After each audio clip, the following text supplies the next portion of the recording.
Boa noite, pessoal. É um prazer ver todos vocês aí.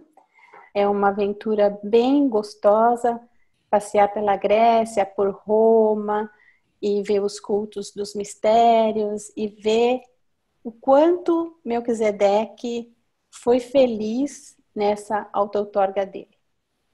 Hoje a gente vai falar sobre os ensinamentos de Melquisedeque no Ocidente, né? Nesse novo capítulo da Escola Urântia sobre a religião de Salem. A primeira aula foi dada pelo Henrique sobre Macventa Melquisedeque, depois o Adriano deu sobre a religião missionária de Salem, aí o Milton falou sobre os ensinamentos de Melquisedeque no Oriente, a Lilian sobre os ensinamentos de Melquisedeque no Levante ou no Oriente Médio, né? E hoje eu vou falar sobre os ensinamentos de Melquisedeque no Ocidente. Bom, primeiro, vamos fazer uma introduçãozinha sobre o que vai tratar esse documento. Eu utilizei o documento 92, o 93, o 98, o 103 e algumas pesquisas no Google, tá? Então, esse documento vai tratar dos ensinamentos, vai contar que os ensinamentos de Melquisedeque penetraram na Europa por muitos caminhos, mas chegaram principalmente através do Egito, né, que eu coloquei a bandeirinha aqui, entraram na Grécia e depois na Itália, e depois se espalharam por todo o Ocidente, né? E foram incorporados à filosofia ocidental depois de serem profundamente helenizados e mais tarde cristianizados.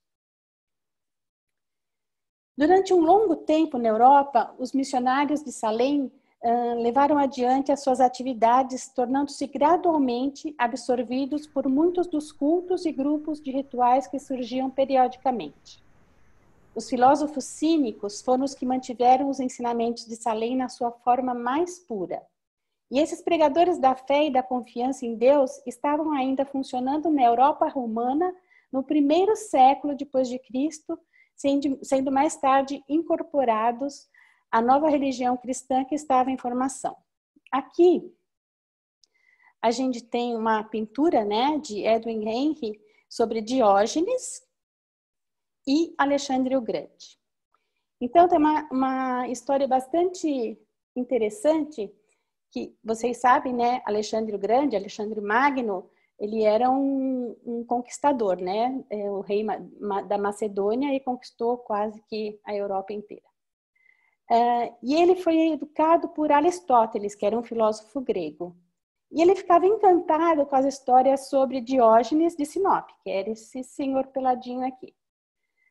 Diógenes era um homem que não possuía bens e ele vivia em um barril e acreditava que a simplicidade era o melhor estilo de vida. Graças a isso, ele recebeu o apelido de cínico. Cínico quer dizer, é um termo de origem grega que quer dizer cão. Então, diziam que Diógenes vivia como um cão de rua. E Alexandre tinha um certo fascínio por Diógenes. Então, um dia que ele estava lá em Sinope, né, ele pediu para ser levado até Diógenes. E aí ele encontrou Diógenes lá com o seu manto. Ele tinha um manto, ele tinha uma sacola, ele tinha um bastão e o barril onde ele morava. E ele falou assim: eu sou Alexandre o Grande, herdeiro da Macedônia e herói de todo esse mundo da Macedônia e grego, né? Me fala o que você quer. O que você quiser, você pode me pedir que eu vou te dar. E aí o Diógenes olhou para a cara dele e falou assim: você é muito bonito, você parece mesmo Apolo, Deus Sol. Então, será que você podia me dar também o sol? E aí Alexandre falou assim: não, eu não consigo te dar o sol. E aí Diógenes concluiu: então, por favor, sai da frente porque você está fazendo sombra. E aí os seguidores de Alexandre o Grande começaram a rir dele, né? E ele ficou bem sério, e aí ele falou assim pro pessoal dele, né, para os soldados dele: se eu não fosse Alexandre, eu gostaria de ser Diógenes. Então, eu achei uma história bastante interessante e quis contar para vocês. Outro grupo que contribuiu bastante para a disseminação da doutrina de Salem na Europa foram os soldados judeus. Eles lutaram em campanhas militares ocidentais e, nos tempos antigos, os judeus eram conhecidos tanto pelo seu valor militar quanto por suas peculiaridades teológicas. A gente vai ver isso lá na frente. Então, as doutrinas básicas da filosofia grega, da teologia judaica e da ética cristã foram fundamentalmente repercussões dos ensinamentos iniciais de Melquisedeque. Então, vamos entrar agora no documento propriamente dito.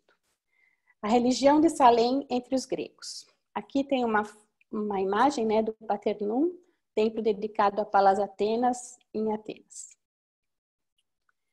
Os reveladores nos dizem que os missionários de Salém poderiam ter edificado uma grande estrutura religiosa entre os gregos, não fosse a interpretação restrita do seu juramento de ordenação, que proibia a organização de congregações exclusivas para adoração e que obrigava cada pregador a prometer nunca funcionar como um sacerdote, nunca receber remunerações pelo serviço religioso, apenas comida, roupas e abrigo. Então, quando os missionários de Melquisedeque penetraram na Grécia Antiga, eles encontraram um povo que ainda fomentava as tradições de Adamson e dos Anditas. Mas esses ensinamentos haviam sido bastante adulterados pelas crenças dos escravos. Essa adulteração acarretou um retrocesso aos ritos sangrentos. As classes mais baixas, os escravos, transformavam em cerimoniais até mesmo as execuções de criminosos condenados. Então, isso é uma imagem de um vaso grego, assim, é horrorosa, né? Imagina um vaso com essa imagem. Mas eles pintavam isso. Por que aconteceu isso? Porque as raças humanas apenas superficialmente aceitam uma religião estranha e nova. De fato, elas ajustam essa nova religião aos seus velhos costumes e modos de crer. E então, essa influência inicial dos instrutores de Salém foi quase destruída pela importação de conceitos antropomórficos de Deus que os gregos traziam de suas muitas invasões. Então, eles iam lá e conquistavam o mundo inteiro, né? A Grécia é o berço do mundo ocidental.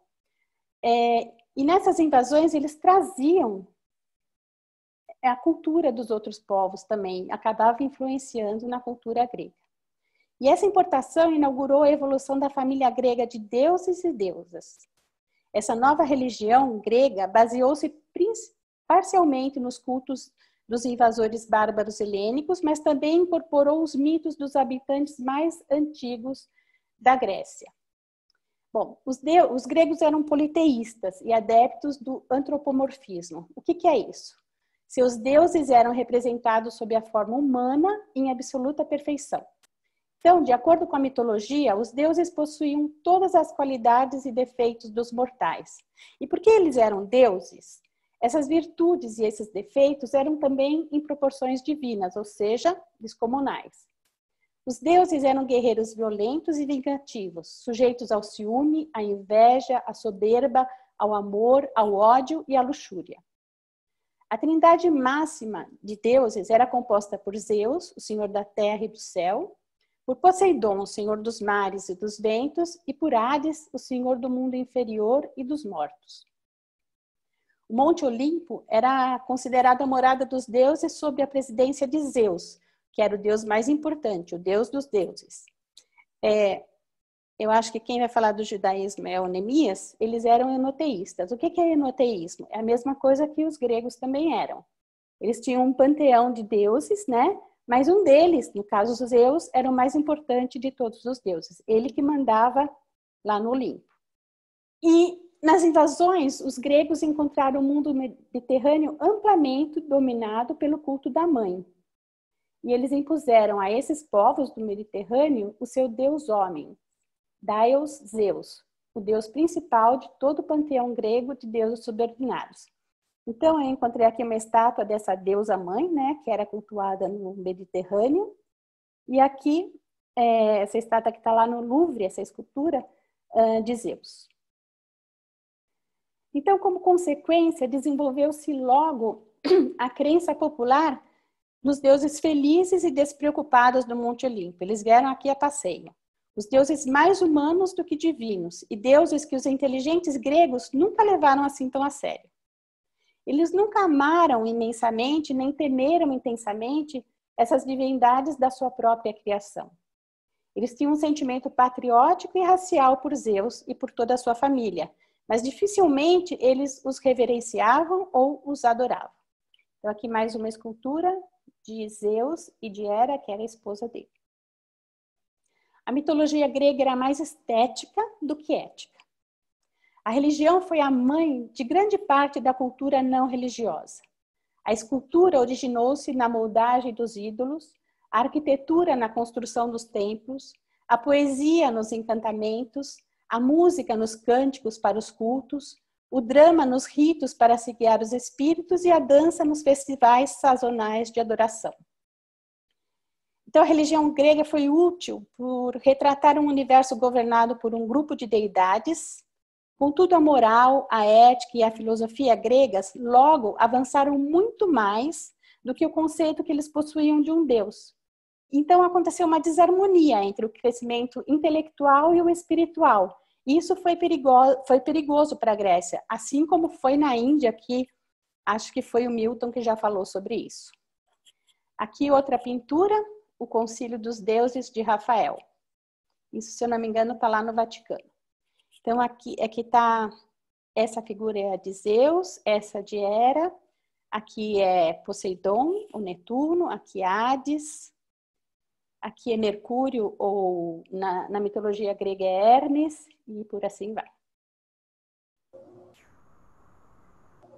E o que era o pensamento filosófico grego? A religião do Olimpo não prometia salvação, nem saciava a sede espiritual dos seus crentes. Portanto, estava fadada a morrer. Um milênio após o seu início, ela já havia quase desaparecido, e os gregos estavam sem uma religião nacional, pois os deuses do Olimpo haviam perdido o poder sobre as suas melhores mentes. Então, o que faltou na religião grega? Bom, essa era a situação quando, durante o 6º século a.C., o Oriente e o Levante tiveram um renascimento de consciência espiritual e um novo despertar para o reconhecimento do monoteísmo. Então, esse 6º século antes de Cristo é bastante importante. Acho que a gente já viu isso em algum lugar. Não lembro se foi nesses documentos de Melquisedeque, mas eu lembro que a gente já viu isso. Porque muitos homens surgiram para proclamar a verdade nesse que foi um dos séculos marcantes para o despertar religioso jamais visto em Urântia. No 6º século antes de Cristo, Urântia presenciou uma apresentação muito inusitada de verdades religiosas sob formas múltiplas. Por meio da atuação de vários educadores humanos, o Evangelho de Salem foi reafirmado e revitalizado. Os ensinamentos de Melquisedeque no 6º século estavam se perdendo, né? E aí, com esse aparecimento desses seres, dessas pessoas, né, foram seres humanos, ele foi revitalizado. Foi um século de progresso espiritual caracterizado por grandes educadores religiosos, morais, filosóficos em todo o mundo civilizado. Entre esses devem ser lembrados Gautama, que é o Buda, né? Confúcio, Lao Tse, os dois da China, e Zoroastro, e os mestres jainistas também. Os ensinamentos de Gautama, ou do Buda, tornaram-se bastante difundidos na Ásia. Ele nasceu no Nepal, na Índia, mas ele conseguiu, os ensinamentos dele foram difundidos por toda a Ásia. Confúcio foi para a moralidade dos chineses o que Platão foi para a filosofia grega. E Lao Tse teve uma visualização maior de Deus no Tao, que era o princípio dele, né? Que era o caminho. Zoroastro, que nasceu no Irã, na época era Pérsia, hoje é Irã, tinha um conceito de um espiritualismo predominantemente dualista, ou seja, do bem e do mal, e ao mesmo tempo exaltava a ideia de uma deidade eterna e da vitória última da luz sobre as trevas. Uma coisa bastante interessante é que o zoroastrismo, que é a religião do Zoroastro, né, é o único credo que perpetuou os ensinamentos dalamatianos e edênicos sobre os 7 espíritos mestres. Ele aprendeu isso em Ur, lá na Mesopotâmia.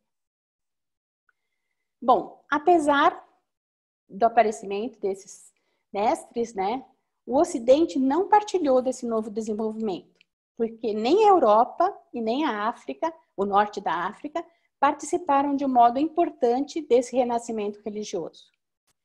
Os gregos empenharam-se em um avanço intelectual magnífico.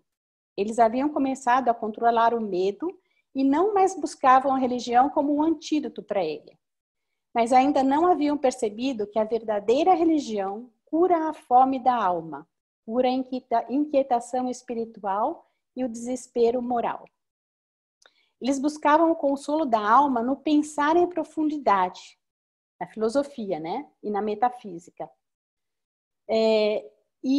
Mas eles não alimentavam o espírito. E por meio do pensamento rigoroso, do pensamento filosófico, os gregos tentaram alcançar uma consciência de segurança que serviria como substituta da crença na sobrevivência. Mas eles fracassaram completamente. Porque apenas os mais inteligentes entre os das classes mais elevadas dos povos helênicos puderam compreender esse novo ensinamento.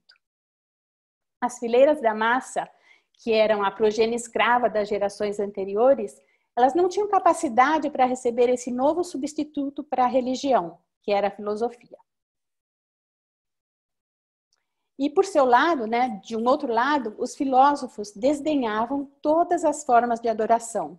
Mas é interessante que a maioria deles se agarrava ao embasamento da crença na doutrina de Salem, sobre a inteligência do universo, da ideia de Deus e da grande fonte. Os filósofos gregos deram reconhecimento ao divino e ao suprafinito. Eles estavam sendo francamente monoteístas e quase não deram reconhecimento nenhum à galáxia de deuses e deusas. Zeus, Hera e toda a sua filiação. E o que pensavam aqueles filósofos?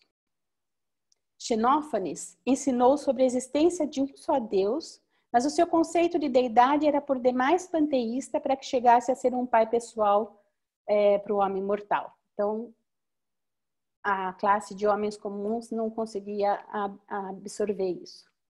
Anaxágoras reconhecia a primeira causa, uma mente inicial. E Sócrates e seus sucessores, Platão e Aristóteles, ensinaram que a virtude é conhecimento, a bondade é a saúde da alma, que é melhor sofrer uma injustiça do que ser culpado por ela, que é errado retribuir o mal com o mal e que os deuses são sábios e bons. As virtudes para eles eram a sabedoria, a coragem, a temperança e a justiça. Alguns deles, Píndaro, Xenófanes, os nomes deles são maravilhosos. Anaxágoras, Sócrates, Platão e Aristóteles. Então, vamos fazer um paralelo sobre a evolução da filosofia religiosa para os povos helênicos e para os hebreus que estavam ali no Oriente, né, na Palestina. Na Grécia, o acreditar estava subordinado ao pensar. Na Palestina, o pensar era mantido como súdito do crer. Na Grécia, o pensamento humano tornou-se tão abstrato que o conceito de Deus se misturou com a especulação panteísta. Na Palestina, o dogma religioso tornou-se cristalizado a ponto de ameaçar os crescimentos posteriores. Então, grande parte da força do cristianismo é devida a haver ele tomado grandes empréstimos à moralidade hebraica e ao pensamento grego. Aqui um quadro sobre a morte de Sócrates, ele aqui pegando a cicuta, né, que ele ia se matar, mas antes ele fez um discurso.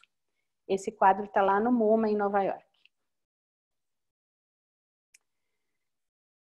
Então, apesar dos filósofos estarem num caminho que até poderia levar ao monoteísmo, os homens comuns daqueles tempos buscavam uma promessa de salvação que viesse junto a um Deus pessoal que pudesse ouvir as suas preces.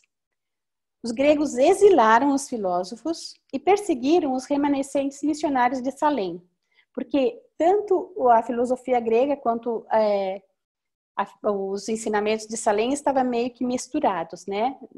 Todos os dois pregavam o Deus, tentavam pregar o Deus único. Os ensinamentos de Melquisedeque pregavam o Deus único e os filósofos estavam chegando lá.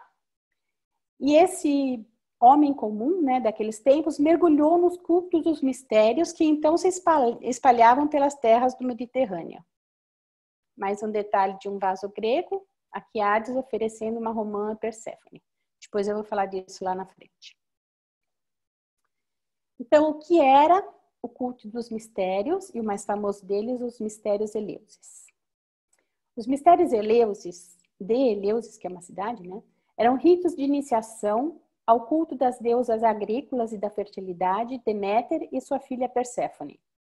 Eles eram celebrados em Eleusis, que fica próximo a Atenas, e eram considerados de maior importância entre todos os rituais que se celebravam na antiguidade. Eles cresceram dentro do panteão olimpiano como uma versão grega da adoração da fertilidade.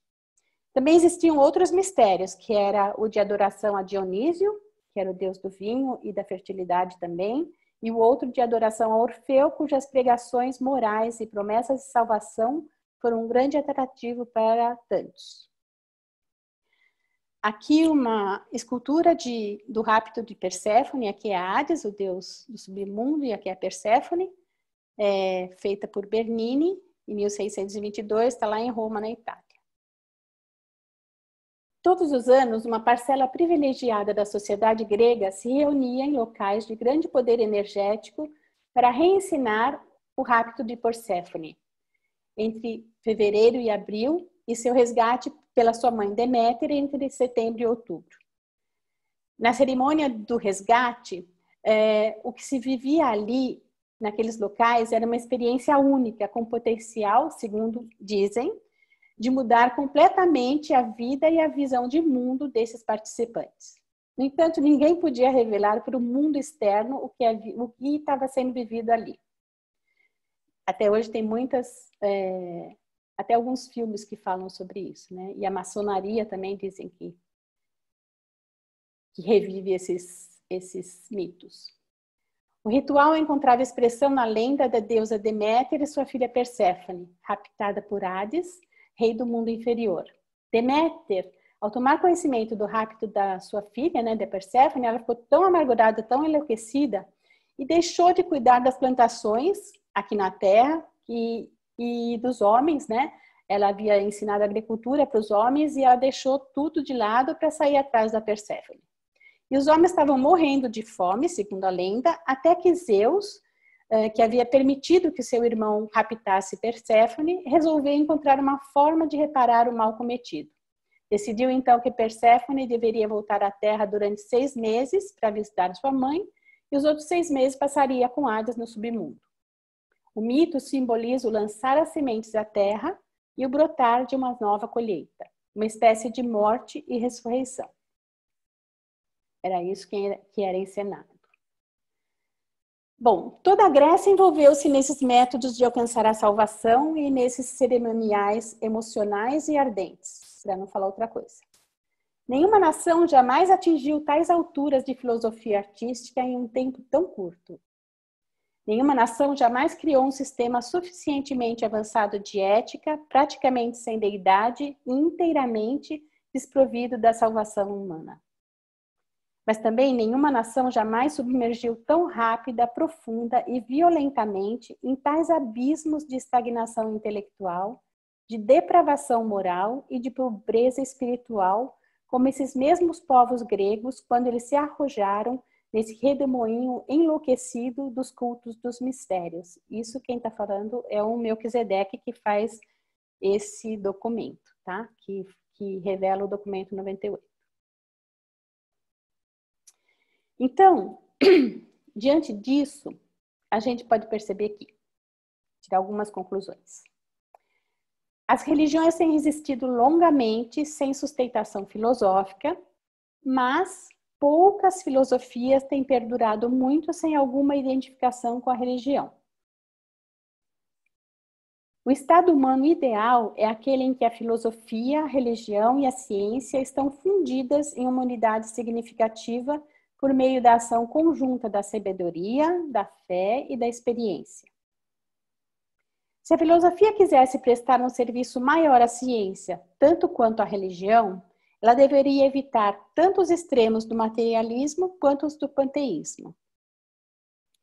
E apenas uma filosofia que reconhece a realidade da personalidade pode ser de valor moral para o homem. Pode servir como uma ligação entre as teorias da ciência material e da religião espiritual.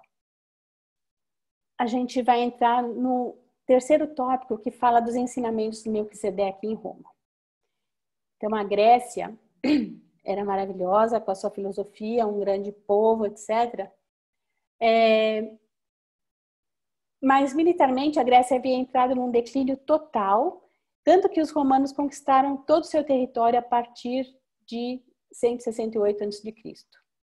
Mas, em contrapartida, ela era tão rica culturalmente que a cultura grega acabou conquistando os romanos. Então, deixando as formas religiosas de adoração dos deuses da família da Grécia para a reverência tribal em Marte, o deus da guerra...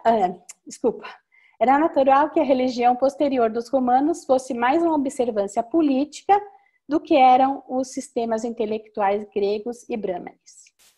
Durante o sexto século a.C., aquele mesmo século poderoso lá, pouquíssimos missionários de Salém penetraram na Itália. E os que fizeram, eles foram incapazes de superar a influência do sacerdócio etrusco. A Etrúria era toda essa região, em princípio, da Toscana, e depois ela se ampliou para tudo isso daqui. A religião etrusca, ela tinha certas analogias com as religiões orientais, especialmente com a religião da Suméria, da Caldeia e com a egípcia.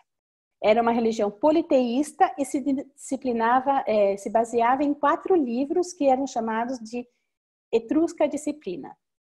Os escritores gregos e romanos se referem aos etruscos como o povo mais religioso que eles conheciam. A vida deles era regida em grande parte por leis e regras de origem religiosa. E os sacerdotes denominavam-se arúspices e sempre tiveram uma posição de privilégio na sociedade. Aqui, um afresco encontrado na tumba dos arúspices em 530 a.C. Os arúspices, ou sacerdotes, especializavam-se em interpretar o que consideravam signos proféticos como se fosse uma ciência. Para eles era a verdade. Então, eles faziam adivinhação a partir da observação de fígados de animais sacrificados. Eles tinham a crença que eles podiam adivinhar o futuro observando raios e outros meteoros, e eles faziam interpretação com intenções divinatórias do voo das aves. Aqui um arúspice, ou um sacerdote. O panteão de deuses etrusco está intimamente ligado à influência da mitologia grega e também ele também tinha a crença na existência de demônios maléficos. Eles acreditavam na vida após a morte e davam muita importância para as tumbas. E entre os etruscos, as lutas costumavam fazer parte dos sacrifícios fúnebres ou era uma diversão realizada com prisioneiros de guerra. Eles davam tanta importância para o mundo depois da morte, que aqui, por exemplo, tem uma necrópole etrusca, olha, aparecem várias ocas aqui, cada uma delas é uma tumba, e dentro era mais ou menos assim, interior de uma tumba etrusca, aqui 2 sarcófagos, tudo pintado, bem bonito. Aqui um templo etrusco, e aqui é um fígado de um animal em bronze, né? E era através disso que eles faziam as divinações deles. Além da influência etrusca, a religião romana foi influenciada também pelas extensas importações culturais da Grécia, aquilo que eu já havia falado, né?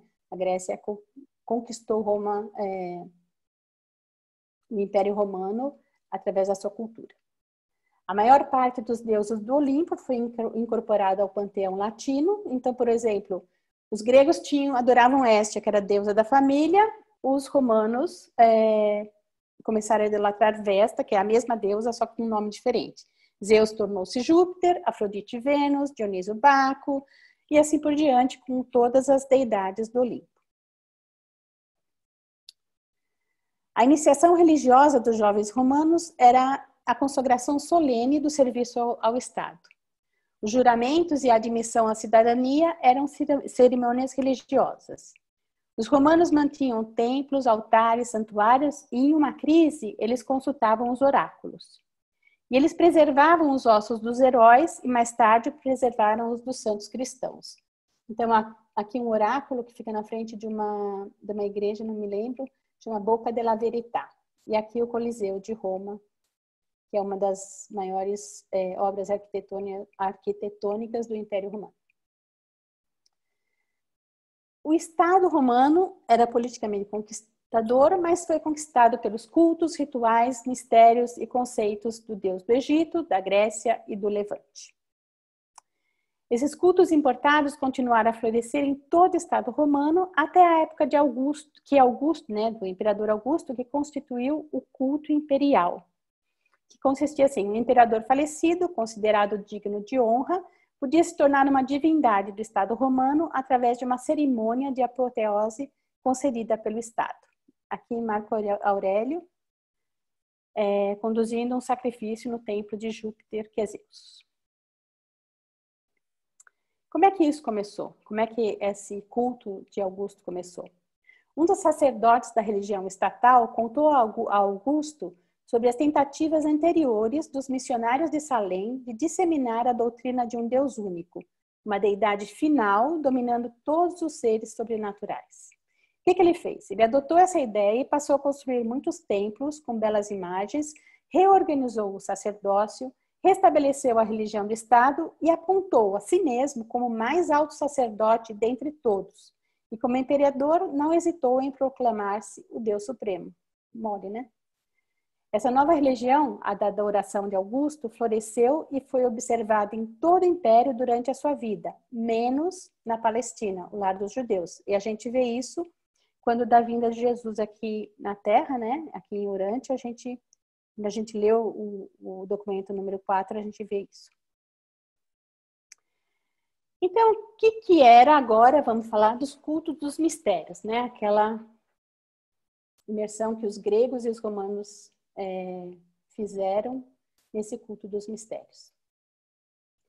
Bom, a maioria das pessoas do povo, do mundo greco-romano, havendo perdido suas religiões primitivas, a religião da família, na Grécia, do Estado, em Roma, e sendo incapazes ou não estando dispostas a compreender o sentido da filosofia grega, voltaram a sua atenção para os espetaculares e emotivos cultos dos mistérios do Egito e do Levante. A massa do povo ansiava por promessas de salvação, de consolo religioso, para o hoje, e o seguro da esperança de imortalidade para depois da morte, além de gratificar o desejo de diversão, excitação e distração. Era um combo, né? Os 3 cultos dos mistérios que se tornaram mais populares foram o culto frígio a Cibele e seu filho Átis, que veio da Turquia. Frígia é a Turquia, né? O culto egípcio a Osíris e Ísis, e o culto iraniano da adoração de Mitras como salvador e redentor da humanidade pecadora. Então aqui Cibele e Átis, seu filho, Osíris e Ísis e Mitras. Os mistérios frígio e egípcio ensinavam que o filho divino, Átis ou Osíris, havia experimentado a morte e havia sido ressuscitado pelo poder divino. Ensinavam que, além disso, todos os que fossem propriamente iniciados no mistério e que celebrassem com reverência o aniversário da morte e ressurreição do Deus, passariam com isso a fazer parte da sua natureza divina e da sua imortalidade. As cerimônias frígias eram imponentes, mas eram também degradantes. Os seus festivais sangrentos indicavam quão degradados e primitivos esses mistérios se tornaram. Então, o dia mais santo desse culto, né, era a Sexta-feira Negra, Black Friday, o dia do sangue, comemorando a morte auto-infligida de Átis, que era o filho de Cibele. Depois de 3 dias da celebração do sacrifício e morte de Átis, o festival transformava-se em alegria e regozijo em honra à sua ressurreição. Então, uma analogia também depois a gente vai ver lá na frente com o cristianismo. O que era esse culto de Átis e sua mãe Cibele? Bom, Cibele apaixona-se por seu filho, que era lindo e maravilhoso, que ele se chamava Átis, e se tornaram amantes. E eles fizeram um pacto de castidade. Mas Átis acabou atraindo a sua mãe com uma ninfa, que eu não lembro o nome. Desiludida, Cibele deixa Átis louco e numa dessas manifestações de insanidade ele resolve se mutilar. Em algumas versões ele se castra, cortando seu membro sexual. E ele morre. Arrependida da sua ação, Cibele resolve ressuscitá-lo e transformá-lo num pinheiro, que passou a ser a árvore da imortalidade. Isso faz com que Cibele também esteja associada à divindade da vida, da morte, do renascimento e da ressurreição. Os seguidores de Cibele expressavam o seu culto, era uma orgia, tá? Com música, principalmente de tambores, choque de escudos e lanças, dança, cantos e gritos durante toda a noite. E aí tem uma curiosidade, eu queria até ter achado uma planta, mas eu não consegui. O Templo de Cibele em Roma foi transformado pela Igreja Católica na atual Basílica de São Pedro, em Roma. Isso aconteceu no século IV depois de Cristo, quando uma seita de cristãos montanheses que ainda veneravam Cibele e admitiam mulheres como sacerdotes foi declarada herética e foi abolida, e todos os seus seguidores foram queimados vivos. Interessante, né? Bom, com relação ao culto de Ísis e Osíris. Os rituais da adoração de Ísis e Osíris eram mais refinados e comoventes. Esse ritual egípcio era construído com a lenda do deus do Nilo, um deus que morreu e que ressuscitou, cujo conceito derivava da observação da interrupção anualmente recorrente do crescimento da vegetação, seguida pela restauração de todas as plantas vivas, como acontece no mundo inteiro, né? Então, os protagonistas do mito de Osíris são aqui o pai Osíris, desculpa, o Osíris daqui, aqui Ísis e aqui Horus, o filho deles, tá? Essa peça está no Louvre, foi criada entre 874 e 850 a.C., maravilhosa, né? Aqui é lápis lazuli, achei maravilhosa. Bom, para quem não sabe, a história trata do assassinato do deus Osíris, um primitivo rei do Egito, e das suas consequências. Sete, irmão de Osíris, assassina Osíris e toma o seu trono. Ísis, que é a esposa de Osíris, ele corta o corpo de Osíris em vários pedaços, tá?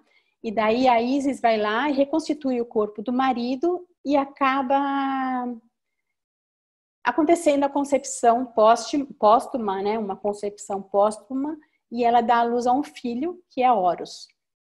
Horus é o deus do sol nascente. Quando ele cresce, ele vinga a morte do pai, matando seu tio Sete. Então, assim, Horus passa a governar o Egito e Osíris, que foi ressuscitado, não pode mais viver no mundo terreno, né? Ele passa a viver e governar o mundo inferior. E ele é responsável por julgar as pessoas pesando os seus corações. O mito, com o seu complexo simbolismo, é uma parte integrante das concepções egípcias da realeza e sucessão, do conflito entre a ordem e o caos, e, em particular, entre a morte e a vida após a morte. E o outro culto, que ficou bastante famoso, foi o culto de Mitras. Os mistérios frígios e egípcios finalmente cederam diante do maior de todos os cultos dos mistérios, a adoração de Mitras. O mitraísmo espalhou-se pelo Império Romano por meio da propaganda feita pelas legiões romanas recrutadas no Levante, onde essa religião estava em voga, pois aquelas legiões carregavam consigo essa crença onde quer que fossem. E esse novo ritual religioso representava um avanço em relação aos cultos dos mistérios anteriores. Aqui a gente vê Mitra matando, né, o touro, que representa a materialidade. O culto de Mitra surgiu no Irã e sobreviveu durante muito tempo na sua terra natal, a despeito da oposição militante dos seguidores de Zoroastro, que nasceu, né, no 6º século a.C. e fundou o zoroastrismo. No entanto, na época em que o mitraísmo chegou a Roma, ele havia se tornado muito mais aprimorado com a absorção dos numerosos ensinamentos de Zoroastro. E foi principalmente por intermédio do culto mitraico que a religião de Zoroastro exerceu uma influência bastante grande sobre o cristianismo que iria aparecer logo na frente. Aqui mais uma escultura, né, de Mitra. Então, o que era esse culto mitraico? Ele retratava um deus militante que tinha origem em um rochedo, lançando-se em façanhas valentes e fazendo a água jorrar de uma rocha com o golpe da sua flecha. No culto mitraico existe um dilúvio, do qual um homem, né, escapou em uma embarcação, não era Noé, especialmente construída. Existe no culto mitraico também a última ceia, na qual Mitras celebrou o Deus Sol antes de ascender aos céus. Mitras foi concebido como um campeão sobrevivente do Deus Sol na sua luta com o Deus das Trevas. E em reconhecimento por ele haver matado violentamente o touro sagrado mítico, Mitras tornou-se imortal, sendo elevado ao posto de intercessor da raça humana entre os deuses do alto. Então,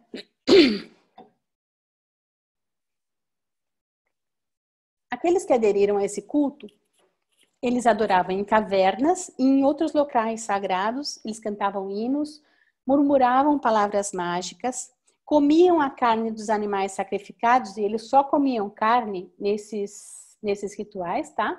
Só essas carnes de animais sacrificados, e eles bebiam seu sangue também. E eles celebravam o nascimento de Mitras no dia 25 de dezembro. Acreditava-se que a participação no sacramento assegurava a vida eterna, a passagem imediata depois da morte ao seio de Mitras, para ali permanecer em bênção até o dia do julgamento.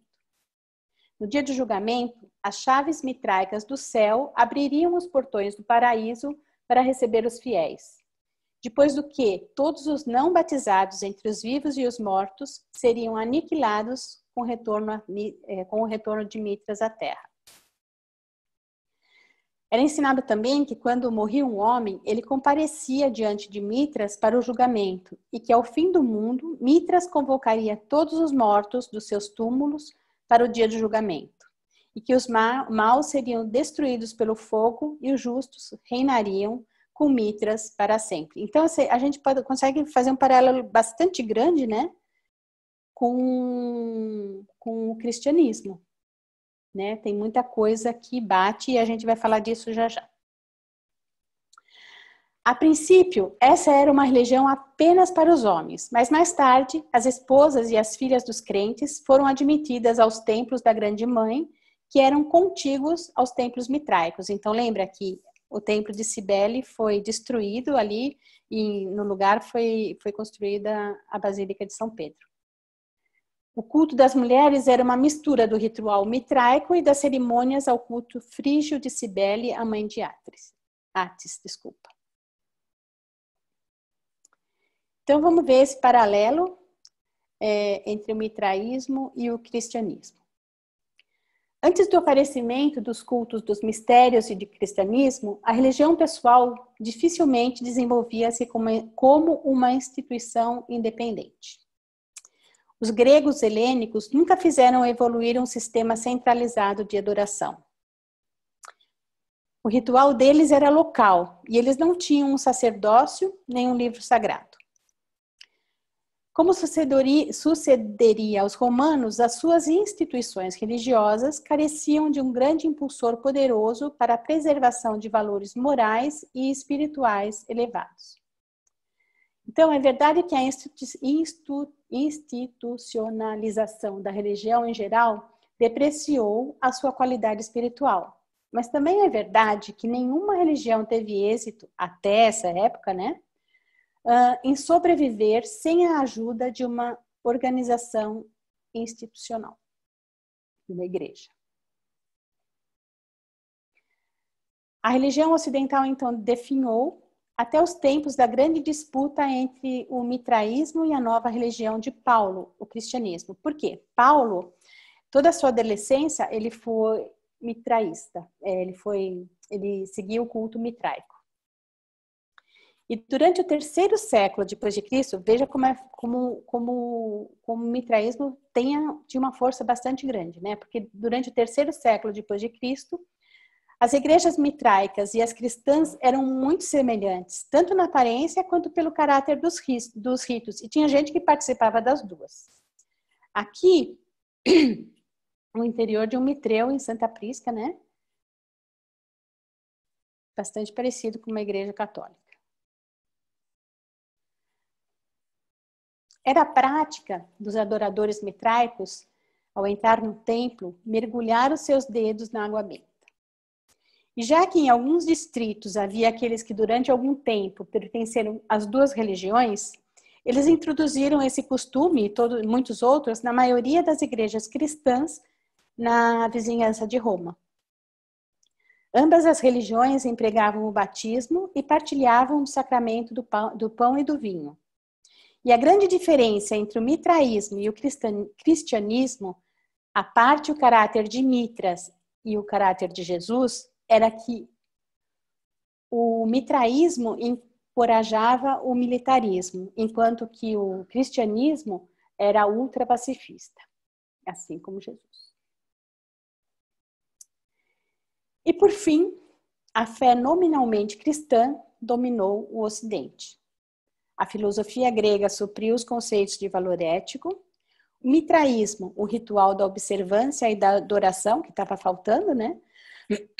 E o cristianismo, como tal, a técnica de conservação dos valores morais e sociais. E por quê? Bom, no documento 92, o livro nos fala que uma raça ou uma nação pode assimilar de qualquer religião avançada apenas aquilo que é razoavelmente consistente e compatível com seu status evolucionário momentâneo e com o seu talento para adaptação. Então, as raças humanas apenas superficialmente aceitam uma religião estranha e nova. De fato, elas vão compondo, né, os velhos costumes e crenças com essa nova religião que aparece. Então, elas são mais ou menos um mix de religiões passadas. E agora a gente vai entrar na religião cristã, por fim. Então, os reveladores nos dizem, né, o Melquisedeque nos diz que um filho criador não se encarnou à semelhança da carne mortal, nem se auto-outorgou junto à humanidade de Urântia para apaziguar um Deus enraivecido, mas antes para levar toda a humanidade ao reconhecimento do amor do Pai e para a compreensão da sua filiação a Deus. Porque Deus estava em Cristo, reconciliando o mundo consigo próprio. Não venham salvar de nenhum pecado. A religião cristã foi edificada em torno da pessoa de Jesus de Nazaré, o nosso Micael de Nébadon. O cristianismo espalhou-se por todo o Levante, Oriente Médio, e todo o Ocidente por intermédio dos seguidores de Jesus. E o zelo missionário deles igualou-se àquele dos ilustres predecessores, os setitas, os missionários de Melquisedeque, bem como ao dos seus sinceros contemporâneos asiáticos, os instrutores budistas.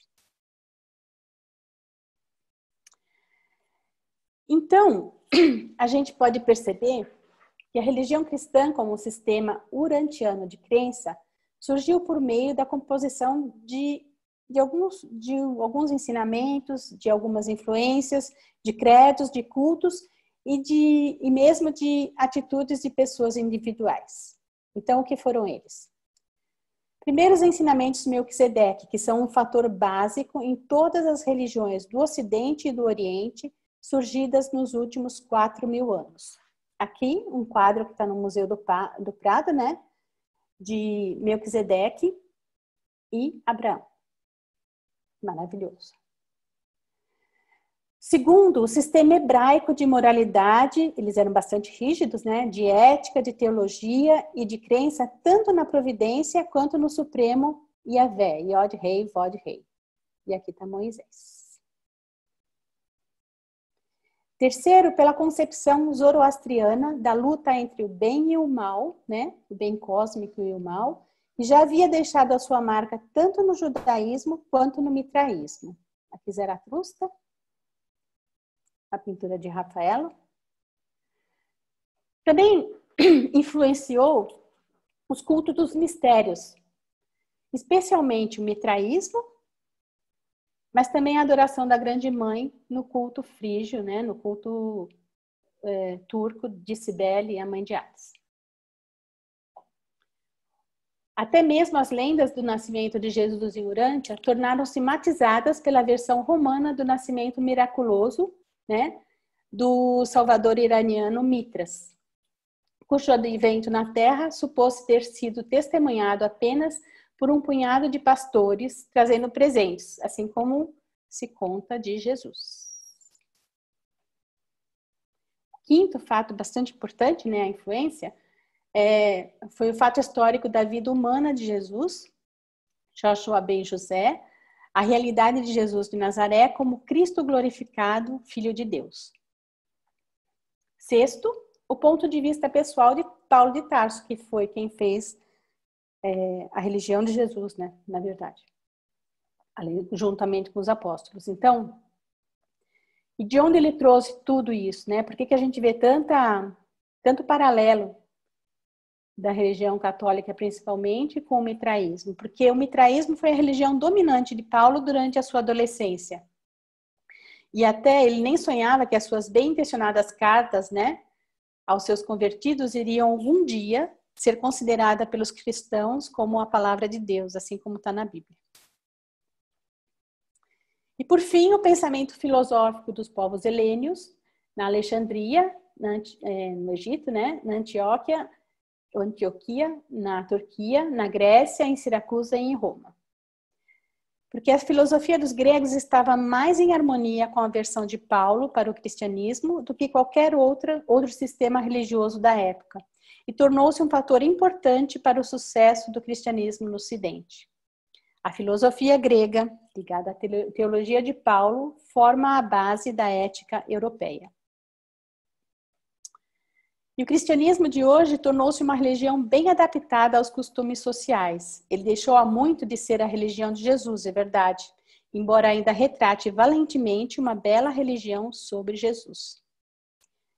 E o cristianismo tem glorificado Jesus como Cristo, mas se esqueceu em boa medida do que Jesus veio passar para a gente, né? Do que ele queria que a gente absorvesse, que era a paternidade de Deus e a fraternidade universal de todos os homens. E essa é a história dos ensinamentos de Maquiventa Melquisedeque no Ocidente. Passaram-se quase 4.000 anos desde que esse filho emergencial de Nébadon auto-outorgou-se em Urântia, e naquela época os ensinamentos do sacerdote de El Elyon, Deus Altíssimo, tiveram penetração junto a todas as raças e povos. Aqui uma estátua, né, de Maquiventa Melquisedeque, na capela em Santa Maria Maggiore.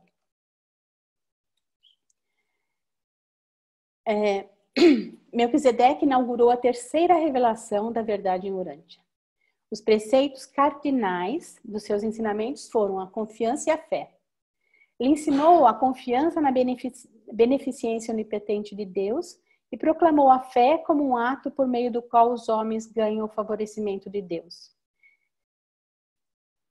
Os seus ensinamentos gradualmente misturaram-se às crenças e práticas de várias religiões evolucionárias e, finalmente, resultaram naqueles sistemas teológicos presentes em Urântia, quando da abertura do primeiro milênio depois de Cristo. Melquisedeque ensinou aos seus seguidores tudo o que eles tiveram capacidade para assimilar. Esse grande instrutor subordinou tudo à doutrina de um único Deus, uma deidade universal, um Criador celeste, um Pai divino. Esse ensinamento foi enfatizado com o propósito de atrair a adoração do homem e preparar o caminho para a vinda posterior de Micael como filho desse mesmo Pai universal. Portanto, sob meu ponto de vista, Maquiventa teve êxito em realizar o propósito da sua outorga inusitada. Porque quando Micael se preparou para surgir em Urântia, o conceito de Deus já estava presente no coração dos homens e mulheres daqui. o mesmo conceito de Deus que ainda resplandece na experiência espiritual viva dos múltiplos filhos do Pai Universal que vivem as suas misteriosas vidas temporais nos planetas que giram em todo o espaço. Aqui um vitral de Macventa, né? Na Capela de São Miguel, no norte da Inglaterra, em Oxford. E era isso. Muito obrigada. Não sabe o que me lembrou, Sussu?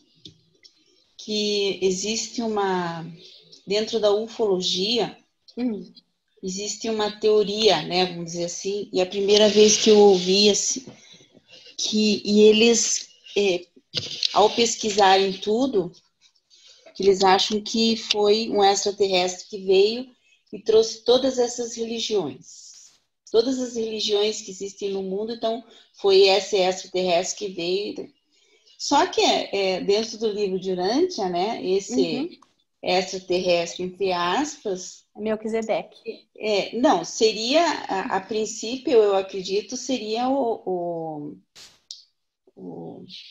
a primeira revelação, né? Que veio o príncipe? Com o príncipe, né? Que depois isso, ele era um extraterrestre mesmo, ele veio de outro lugar. Não, mas eles falam assim que como se ele veio de outro lugar, era um ser... não, veio da onde? Veio de Dentia, né? Ele era um ser absolutamente diferente, né? Muito mais evoluído, pode ser. Então existe, e realmente, né, todas essas religiões, elas têm uma mesma raiz, se a gente for ver, né? Que depois vai se perdendo, e depois volta, vem outro.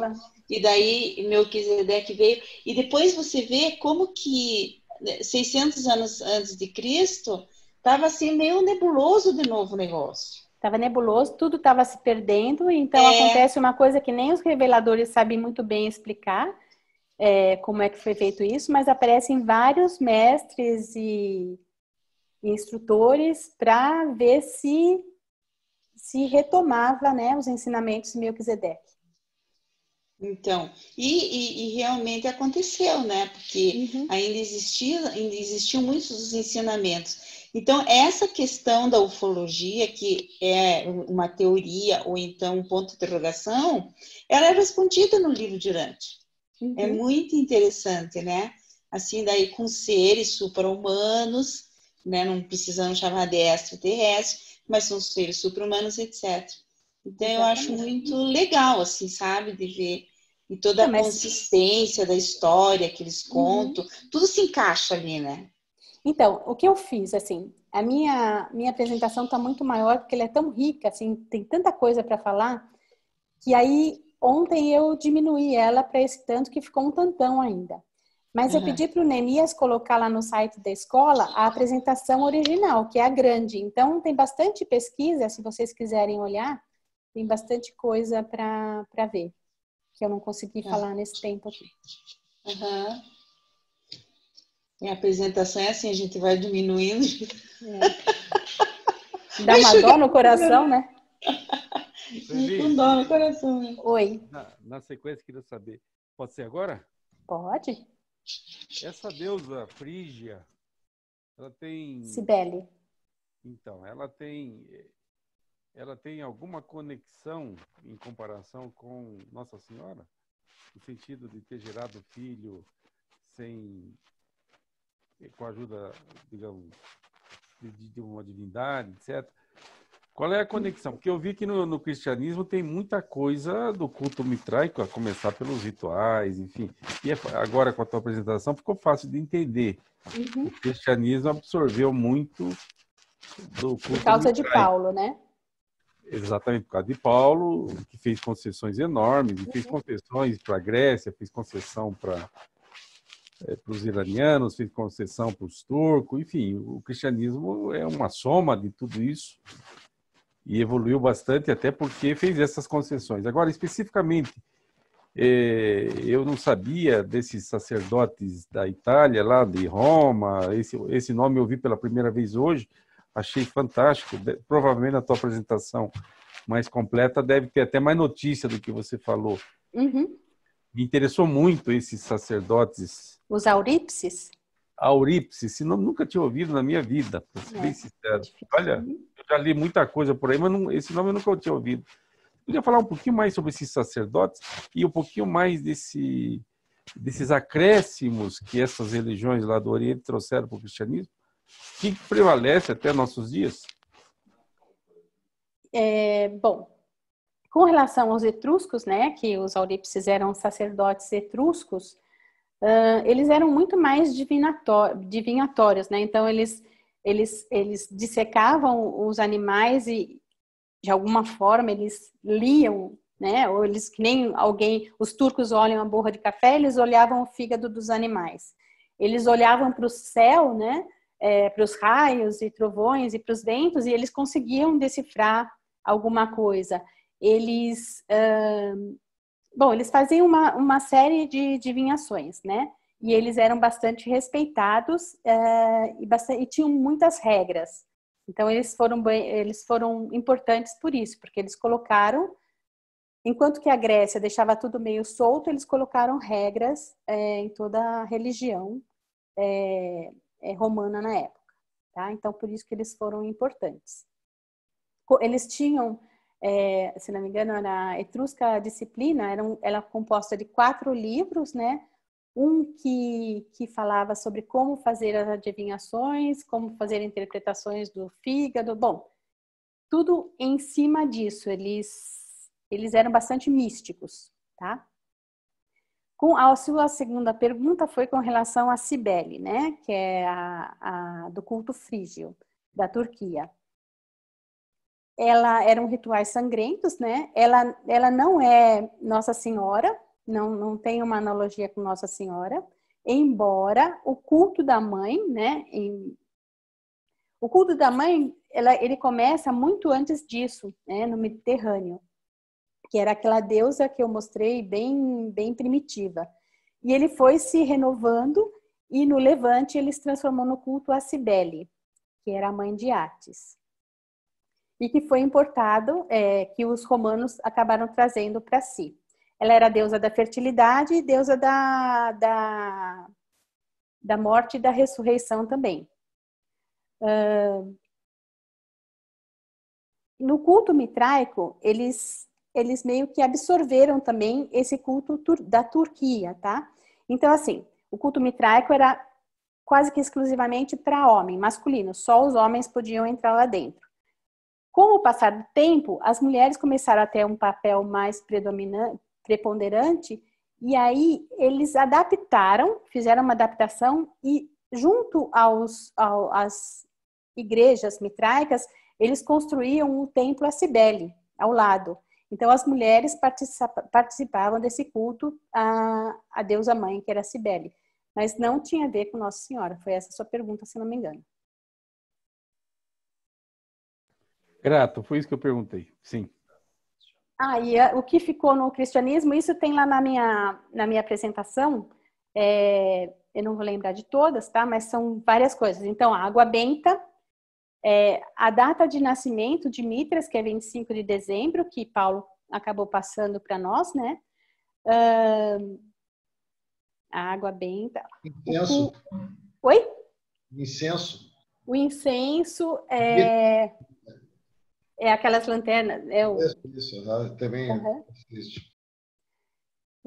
Que mais? Muitas coisas, são várias coisas. A Santa Ceia, né? A última ceia. A consagração da carne e do vinho, tá? Que mais? Então, são várias coisas que Paulo acabou trazendo para o cristianismo.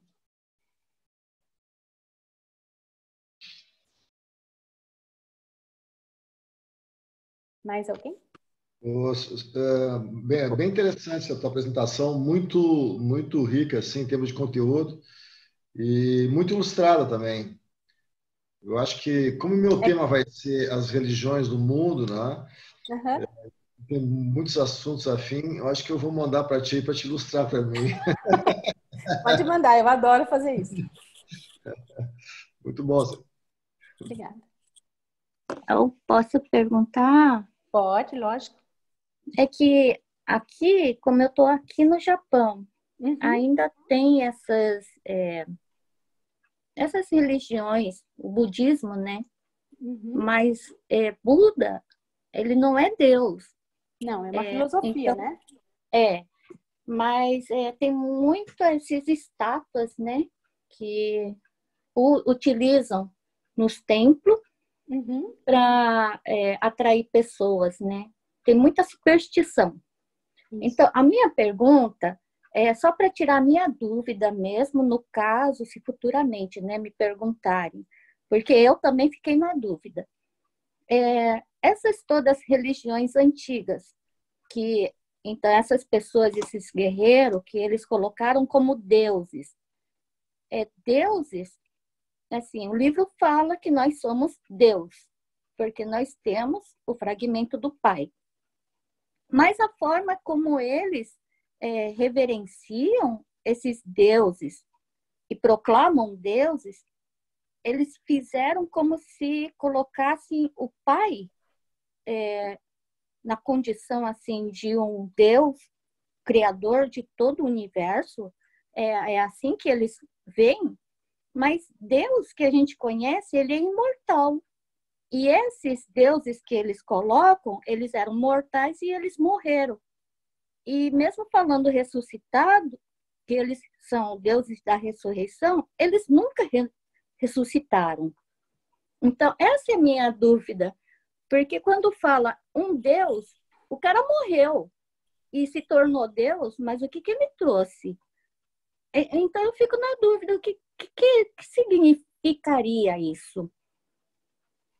Então, com relação aos gregos, né, esses deuses foram uma criação dos próprios gregos, né, isso já ficou sabido, e faz parte da mitologia grega, então não aconteceu de verdade.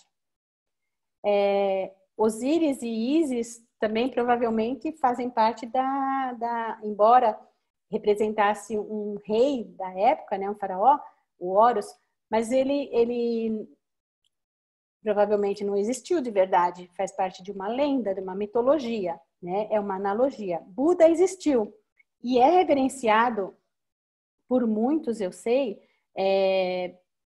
não como Deus, mas como aquele que conseguiu chegar lá, né? Como um mestre, como tem uma outra palavra, o iluminado. Isso, não como o iluminado, isso, obrigada. Não como Deus, né? Então, eu acho que Deus só no cristianismo mesmo, ou Alá pro Islã, ou outra religião. Ah, certo. Então, qualquer pessoa que vier perguntar, porque já me falaram aqui no Japão, você tem que ir na igreja e adorar ao Buda, que está lá, né? Tem a estátua tem 7 Budas aqui no Japão, né? Então, cada igreja tem um desses 7 Budas. Mas eles não chamam o Buda de Deus.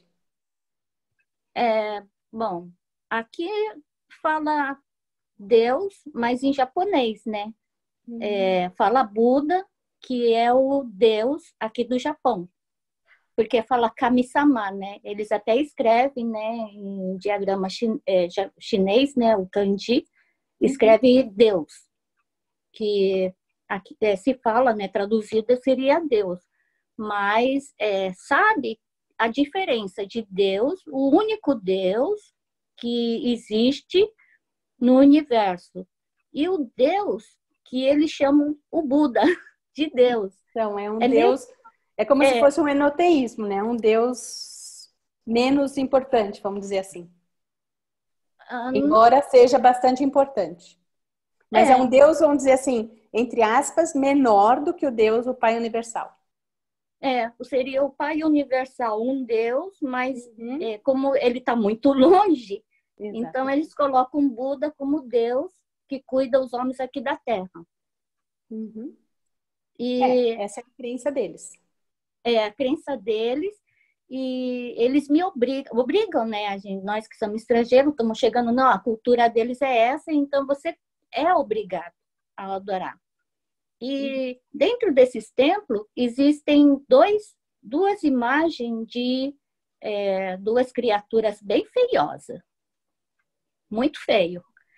E eles falam que eles são os guardiães da entrada para não entrar coisa ruim. Então eles assustam, né? Para dar medo nas pessoas, que nem eles fazem na igreja, né? Para manipular as criaturas, né? Nós, né? Isso. Parece bastante primitivo isso, né? Então, isso é bem primitivo. Não tem, assim, sacrifícios, né, de animais de sangue. Não combinaria com o budismo isso. Mas o que eles colocam aqui, pressionam muito as pessoas, a superstição. Muito. E eu gostaria também de poder saber mais, né, a profundidade, para poder explicar isso, né, a esse povo da igreja. Tanto que eu não vou para não discutir, porque eu sei que eu vou acabar brigando com eles. Então, eu preciso ter uma base bem sólida para poder explicar, para que eles consigam compreender que isso tudo que eles fazem é uma coisa bem primitiva. Mas você não precisa falar isso para eles. É que às vezes cai, né?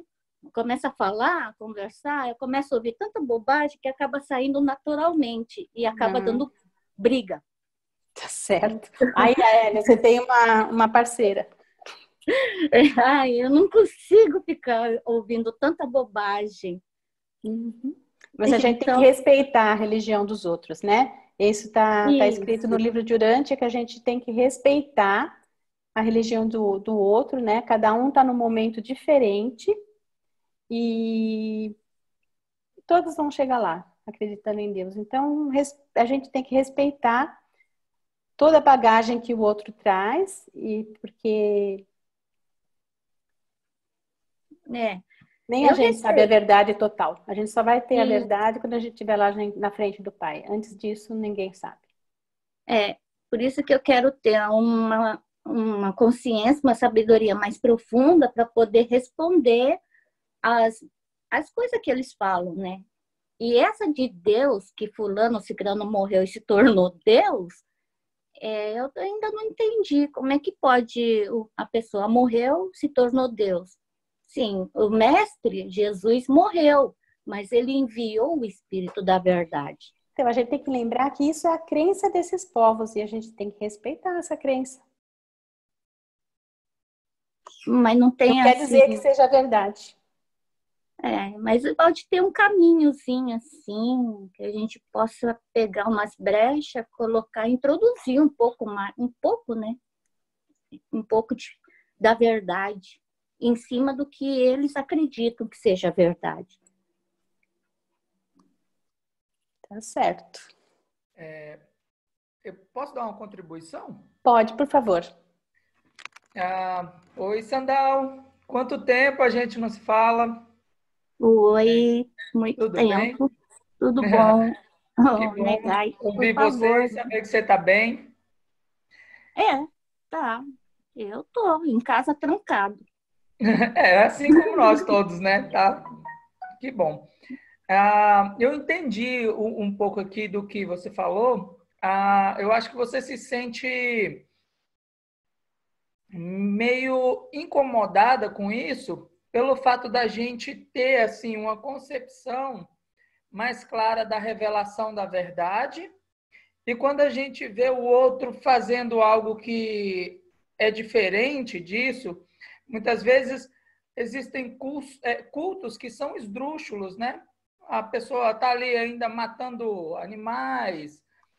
É difícil para a gente ver aquilo e ficar passivo com relação àquilo.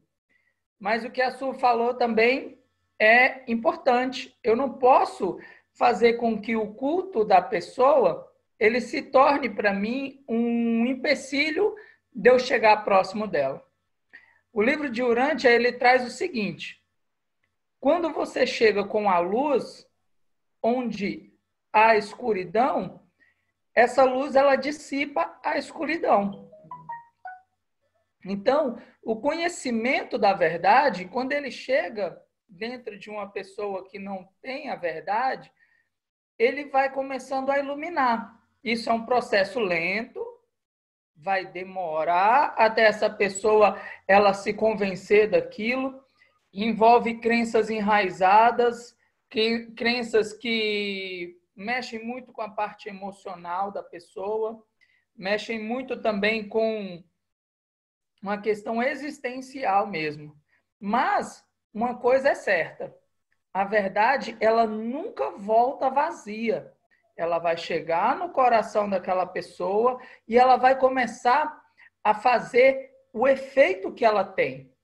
Essa verdade ela não volta vazia. Ela pode até ser negada, a pessoa pode até ser em um extremo, né? Ela pode até ser incoerente com ela mesma e não ter a sinceridade de falar assim, eu estou no erro, mas o que há de verdadeiro e o que há de lógico na religião verdadeira, aquilo vai fazer um efeito no coração dela. Tanto para que ela entenda e muitas vezes ela mude de posição, quanto para que ela entenda e negue aquilo. Não tem problema, mas a verdade chegou a ela. Então, eu acredito que seja isso. A minha função, nesse aspecto, nesse caso, é ser esse candeeiro, ser essa vela, ser essa luz que vai chegar até aquela pessoa com a verdade. E conversar de uma maneira pacífica, amorosa, muito mais com os meus atos do que propriamente dito com as minhas palavras, mas, quando necessário, existe ali um bate-papo, uma troca de ideia que vai ser esclarecedora, que vai levar aquela pessoa da ignorância para o conhecimento. Eu acredito que é assim que nós devamos fazer. Obrigada, Adriano. É isso mesmo que eu estou fazendo. Por isso que muito tempo eu passo sozinha, pensando, meditando, conversando, tentando comunicar com o pai, né, com o ajustador, para saber o que eu tenho que fazer. Mas até agora, eu acho que o meu tempo não chegou. Ah, chegou, você está vivendo ele. Você é a luz do mundo. A Sueli é a luz do mundo, o Flávio, todos nós somos a luz do mundo. A gente, quando abre a boca com a verdade, ilumina o coração das pessoas, o intelecto, a mente delas. E isso não é uma obra nossa, é uma obra do Espírito Santo. Ele faz a transformação. Não se engane. Tudo que você fala para essas suas amigas, que você fala com amor, isso entra dentro da cabeça delas e elas começam a refletir. Elas podem não falar para você que aquilo que você falou está certo, muitas vezes por orgulho e tal, mas que elas estão refletindo sobre aquilo, pode ter certeza que estão. Mesmo porque é muito difícil se abrir mão de todas as suas bagagens, né? Então, você tem que se desconstruir. E esse processo de desconstrução é muito difícil e doloroso. Isso é um milagre. Uhum. Obrigado, gente. Eu não sei. Eu fico aqui no Japão olhando, observando, né? Como o japonês ele mudou da Segunda Guerra, pós-Segunda Guerra, até os dias de hoje. Houve uma mudança muito grande. E a geração de hoje, ela está muito mais diferente do que a tradição do Japão. Eles estão mudando muita coisa. Por isso que eu pergunto se tem, né, o livro de Urantia é escrito em japonês, porque eu estou vendo que a geração de hoje, elas têm fome espiritual, porque elas estão se tornando isso. Assim, naturalmente, sem estar entre religiões, nada, sem seguir nada. naturalmente a gente vê essa transformação. E o livro de Urantia, ele vai ser muito útil o tempo de hoje. Com certeza. Por isso que eu queria ser uma contribuição, mas tá difícil. Mas você já está sendo, com certeza. Então tá bom, pessoal. Acho que é isso, né? Isso, obrigada, Sussu. Muito obrigada. Muito Boa bom. noite a todos. Boa noite, pessoal. Boa noite. E aí, quarta que vem é o Flávio. Isso. Não, é o Neemias. É Neemias e depois é o Flávio. Neemias. É isso mesmo. Obrigada, Celi. Obrigada a todos. Obrigada a você. Boa noite. Tchau. Boa noite. Muito grato. Boa noite. Boa noite. Tchau. Obrigada.